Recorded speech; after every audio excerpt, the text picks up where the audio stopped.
And so, like number 13 and 14 that said use elimination. But do I really care if you use elimination? No, I don't really care if you use elimination.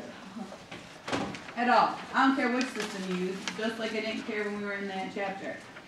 They set the problem up so that elimination would work nicely. Then they told you use elimination. Would it matter? You can still solve that by getting the y equals and graphing. Or using your table. Or substitution. Or the elimination that they told you in the first place. Okay? So you have all of those different options for solving that problem. It doesn't matter which one you pick. And each of you had a favorite option when we were in that chapter. We even wrote about it. We did.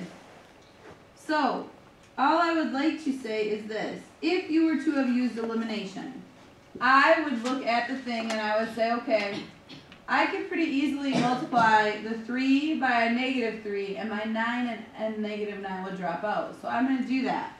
I'm going to multiply my whole bottom row by negative 3. That's going to give me negative 9x. Negative 3 times negative 5 is going to give me positive 15y. And negative 3 times 32 is going to give me negative 96. And then, since I'm solving by elimination, I draw a line, and I add up and down. So I add 9 and negative 9 to get 0. I add negative 8 and positive 15 to get 7y. And I add 68 and 96 to get 28. And what kind of 28 is it? Negative, because my 96 is a bigger number. And then I divide by 7 on both sides to get y equals negative 4.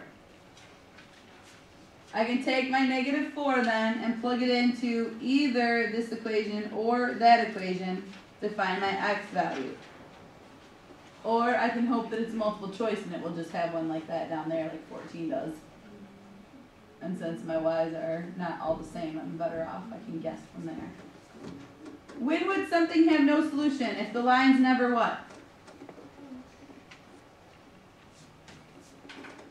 What, Alex? Lines that would never what would have no solution? They'd never cross. Good.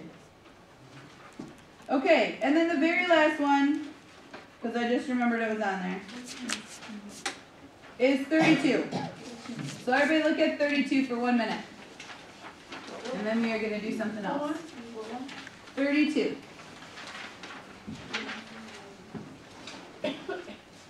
So number 32 says this. Write two functions that you could graph on your calculator, blah, blah, blah, then graph the ellipse. If you can actually remember back to when we did the circle family and the ellipses, we said this is annoying to write the two functions so that we can graph them on our calculator. And we said it was a lot easier to graph it by hand, which would be the second time that I would do it by hand and not on my calculator. Oh, circles and ellipses are my favorite to not do that way. So all I needed to remember to graph this at all is, first of all, that if there's not a number next to the x and next to the y, just like up here, my center was the number next to the x and y. If there's no other number next to the x and y, I start at the origin, right here in the middle. Now, the other thing I have to remember is that this is, under the x, my horizontal movement, side to side, and this is my vertical movement, up and down. I looked at this, and I saw this big old 49, and I thought, am I really going to go 49 in each direction? That's a lot of dashing.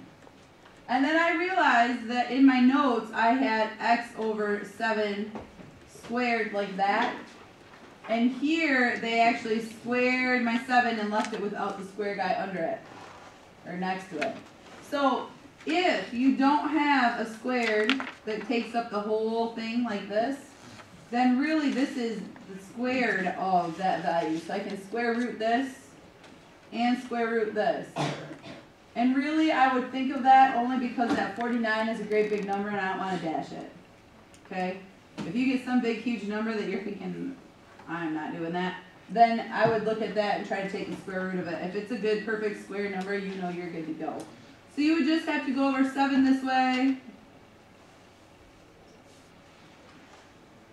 and 7 that way, and then 3 up and down, and kind of do a good job connecting your points as best as you can. And I'm already done and labeled. So there was no number up here, so I centered at 0, 0. I took the square root of both the numbers and went on my side to side under my X and my up and down under my Y. Done.